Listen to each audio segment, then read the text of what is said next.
আসসালামু আলাইকুম। আমার ছোট্ট ভাই আব্বুরা, কি অবস্থা সবার? আশা করি সবাই ভালো আছো। যারা আজকে ভিডিওটা দেখবা অবশ্যই লাস্ট পর্যন্ত ভিডিওটা দেখবা, কারণ হলো এখানে তোমাদের অ্যাডমিশনের জন্য না, এটা মেনলি তোমাদের 25 ব্যাচের জন্য না, 26 এবং 27 ব্যাচের জন্য এই ভিডিওটা অনেক বেশি ইম্পর্টেন্ট। কেন ভাইয়া? দেখো, তোমরা মোটামুটি সবাই দুইটা জিনিস শুনছো, একটা হলো শর্টকাট, আরেকটা হলো ভাইয়া ফুল কনসেপ্ট ক্লিয়ার। এখন যদি বোটাবুটি করি যে তোমাদের ক্ষেত্রে যে ভাইয়া শর্টকাটের দিকে তোমরা বেশি ভোট দিবা নাকি ফুল কনসেপ্ট ক্লিয়ারের দিকে, আমি দেখবো বেশিরভাগ স্টুডেন্টই ভোট দিবে এই জায়গায় বেশি। এই জায়গায় দেখবে 80 থেকে 90% স্টুডেন্ট বলবে যে আমি শর্টকাট শিখে তো পার পেয়ে যাচ্ছি, আমি কেন ফুল কনসেপ্টটা শিখবো।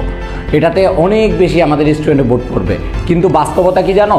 এই যে আমাদের ফুল কনসেপ্ট ক্লিয়ার যে 10% আছে, তারাই অ্যাডমিশন টেস্টে যায় খুব ভালো প্লেস গ্র্যাব করতে পারে। আর না হলে যদি তুমি আমার মতো এরকম শর্টকাট শিখে যাও, তাহলে তুমি আমার মতো ধরা খেয়ে যাবা। তাহলে শর্টকাটে যদি তুমি জোর দাও, এটা তোমার জন্য ভুল একটা ডিসিশন হবে একাডেমিক লাইফে। একাডেমিক লাইফে তোমাকে প্রথম জোর দিতে হবে, তোমাকে ফুল কনসেপ্ট ক্লিয়ার করতে হবে। ফুল কনসেপ্ট যখন তোমার ক্লিয়ার থাকবে, তাহলে তুমি শর্টকাট নিজে বানাতে পারবা। শর্টকাট ভাইয়া আসে কই থেকে?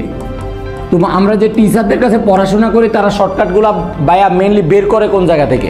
ওই জিনিসটা আমি তোমাদেরকে বলি। তোমাদের যে ফুল কনসেপ্ট আছে, মনে করো আমি তোমাদেরকে একটা ওয়ার্ড বললাম যে তথ্য ও যোগাযোগ প্রযুক্তি, আইসিটি ক্ষেত্রে বলি, যেহেতু ভাই আইসিটি ইনস্ট্রাক্টর, তথ্য ও যোগাযোগ প্রযুক্তি। এখন এই সাবজেক্টটাতে তুমি দেখো এখানে কি হইল। ফার্স্ট হলো তথ্য কি, যোগাযোগ কি, প্রযুক্তি কি। তিনটা ওয়ার্ড যদি তুমি ভালো করে বুঝতে পারো, প্রত্যেকটা জিনিসের তথ্য কাকে বলে, কোনটাকে তথ্য বলা হয়, তারপরে যোগাযোগ আসলে কিভাবে পসিবল, প্রযুক্তি জিনিসটা আসলে কীভাবে আসছে, এই প্রত্যেকটা জিনিস এভাবে ভেঙে ভেঙে যদি তুমি পড়তে পারো, তাহলে তুমি এইভাবে ফুল কনসেপ্ট ক্লিয়ার করতে পারবা। ফিজিক্সের ক্ষেত্রে মনে করো একটা সূত্র E=mc²। এখন এটা আমি সূত্র মুখস্থ করলাম, E=mc²। ই মানে কি, এম মানে কি, সি মানে কি, এখানে স্কোয়ারটা কেন হয়েছে, এই জিনিসগুলো একাডেমিক লাইফে খুব ভালোভাবে ব্যয় শেষ করা যায়, চাইলেই পসিবল।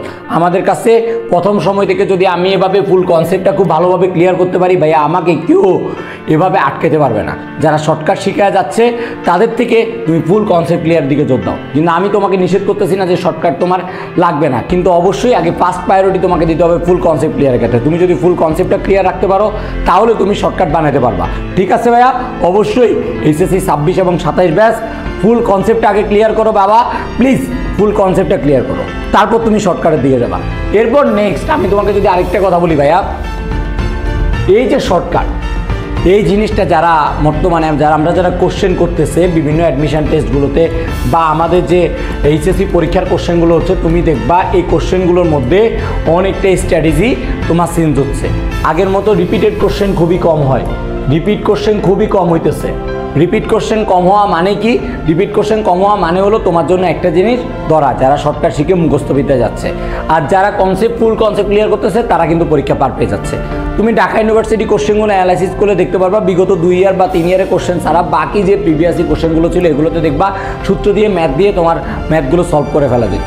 বাট বর্তমানে এই জিনিসটা থেকে দূরে এসে সূত্র থেকে প্রতিপাদন করে সূত্র প্রমাণ করতে বলা হয়।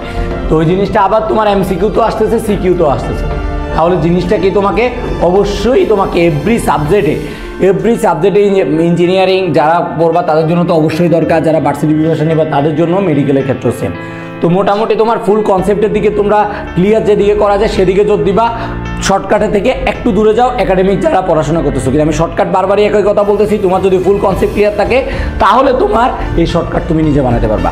আশা করি তোমরা বুঝছো যে 80% এখনও পর্যন্ত তোমরা শর্টকাটে ভোট দিছো, ওই 80% ভাইয়া আপুরা যারা আসো এখনও ভাইয়া সময় আছে, ফুল কনসেপ্ট ক্লিয়ার দিকে চল দাও, ইনশাল্লাহ তুমিও খুব ভালো নাম্বার গ্র্যাব করতে পারবা। সবার জন্য শুভকামনা রইল।